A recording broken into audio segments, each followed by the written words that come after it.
This vacuum tube oscillator with 6 PCC88 as the amplifier provides 1 watt at 10 megahertz with very low sideband noise levels. And this is what it looks like on the spectrum analyzer. It says 29.6 dBm.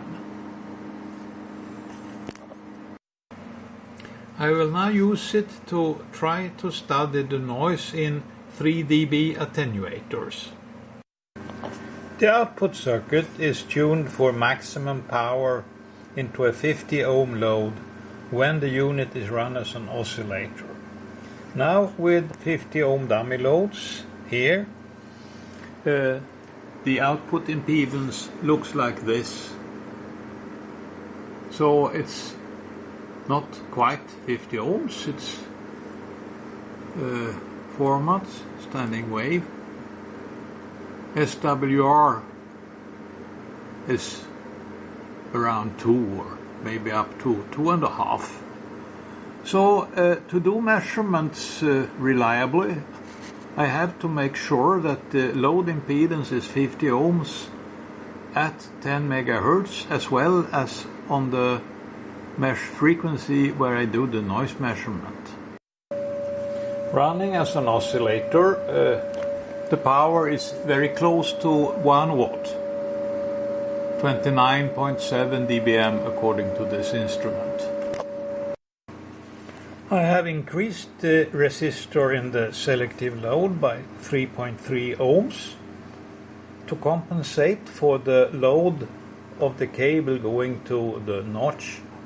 The impedance is not infinite in this point because at the notch the impedance in this box is maybe 5 ohms or something, and then there is also some loss in the cable.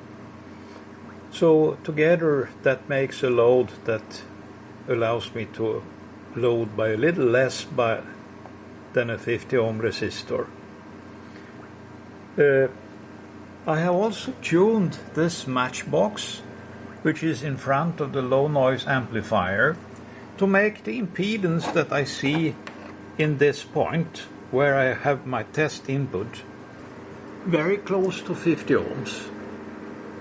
This is what it looks like. I can change the scale division 0.1,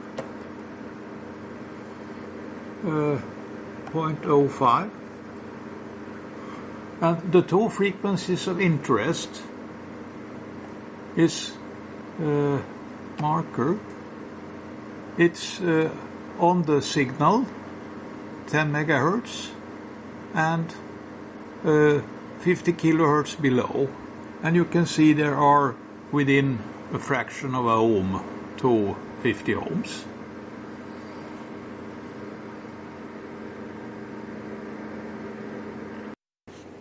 I have connected the noise head, and this is with its cold, and this is when it's set to a noise figure of 11 decibels.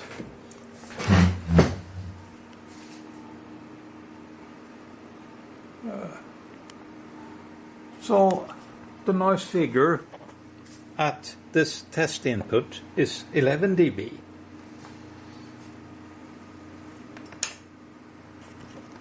And that is 50 kilohertz below the oscillator frequency. There are stability problems with this tube amplifier, and I think they are mainly because of contact resistance variations in the tube sockets. So at this particular moment in time it is fairly stable, and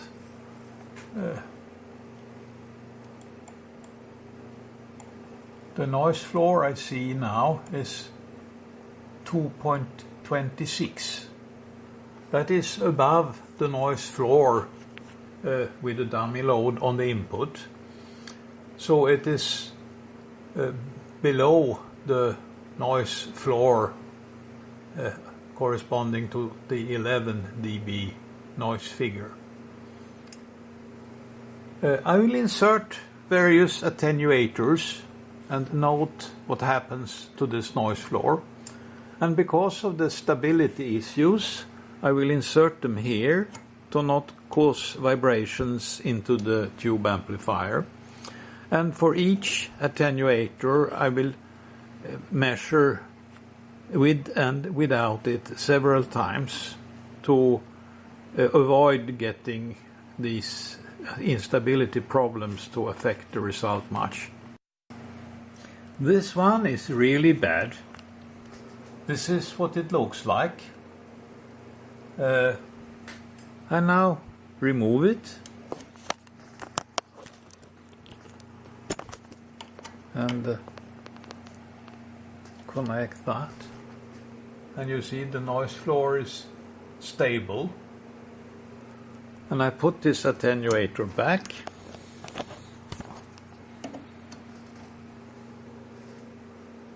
and we have this noise level, which isn't quite stable. It goes down slowly, presumably because the attenuator gets warmer. The level I see is something like 18 decibels. So it's really noisy. I tried to heat it up a little extra.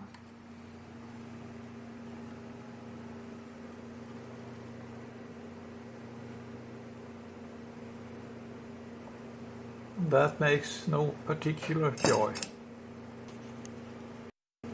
Here is another bad attenuator. It's 2 dB, and I have now the signal directly, and it's fairly stable, and I insert this attenuator.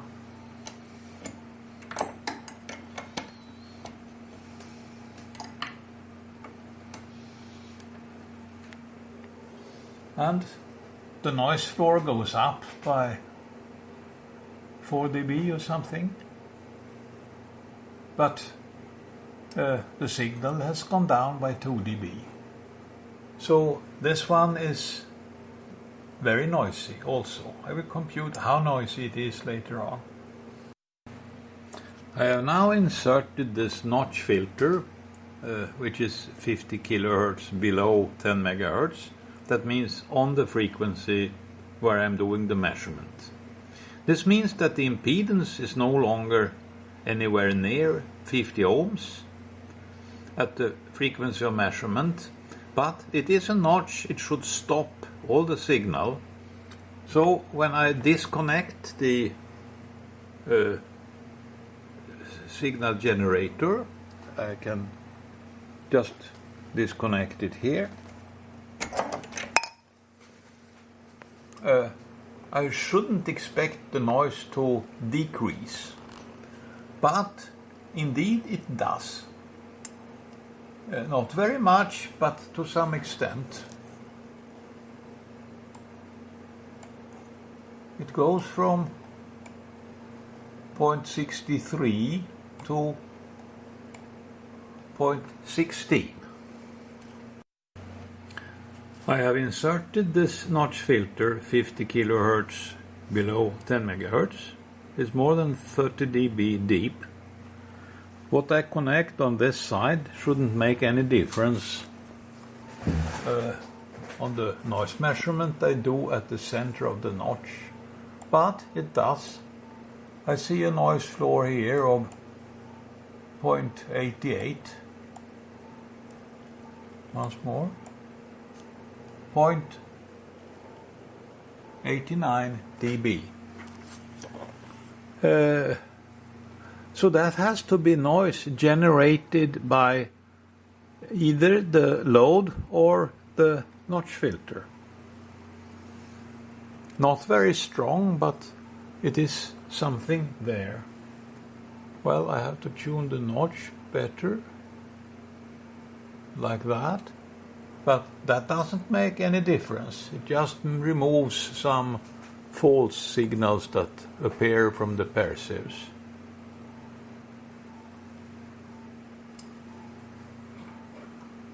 Now I add 3 decibels of attenuation here.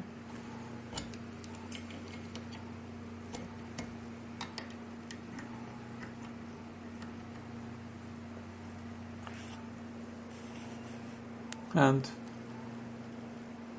that makes a big difference outside, as you can see on the colors, but a very small difference at the frequency of the notch. So I read what is the level. It's 0.81. Now the impedance is no longer correct, so I just remove that signal. And I see that the background to compare these 0.89 and 0.81 to is something like 0.69. So there is noise from the notch filter and or something else, but it's very small. So at this time I don't have to worry about it. I put the protocol into the Excel spreadsheet. Looks like this. The carrier is 30 dBm. The floor that I have measured with a very large attenuation on the HP stepped attenuator was 0.04. I hadn't calibrated better than that, but it has been the same during this sequence of measurements. The noise figure is 11 dB, and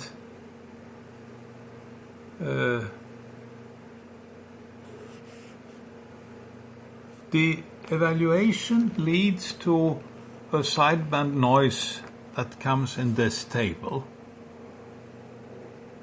And a lot of values are around 199.7. So I adopt the true noise floor of the signal of the oscillator to be minus 194.7. And then I compute the noise of the attenuator as the difference from minus 194.7. And the only significant deviations are this tool that have shown high noise. The 3 dB SMA attenuator gives 19 dB. And the 2 dB BNC attenuator, 9.5 dB of excess noise in dBc per hertz. And this is at 50 kilohertz. And presumably this is AM noise. All the others seem to be okay, but when the attenuation is very large, values become uncertain. They become uncertain in a systematic fashion. I haven't investigated this further, but there has to be a reason for it, of course. I have inserted this 6 dB amplifier from 0.5 MHz to 15 MHz with a MOS-FET and noiseless feedback. I've written on it max plus 20 dBm output, but it does give a little more, although not quite linear anymore. I'm measuring it with this stepped attenuator and the 3 dB attenuator in front of that. And the protocol I have is like this. And with the Excel spreadsheet, I find that when there is no signal, I have 3.9 dB noise increase, and from that I conclude that the noise floor with no signal is minus 161 dBm per hertz, corresponding to a noise figure of 6.6 dB. This is the output noise floor, and there is 6 decibels of gain. What I measure here at different settings on the stepped attenuator is that the gain is compressed by nearly 1 dB at an input power of 26 dBm and an output of 31. And it's almost linear at an input power of 21 dBm, output 26.9. The noise that I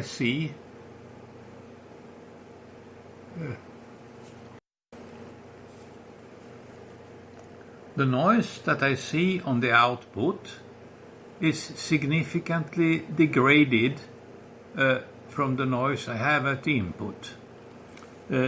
This amplifier has a too high noise figure, so it degrades the sideband noise significantly.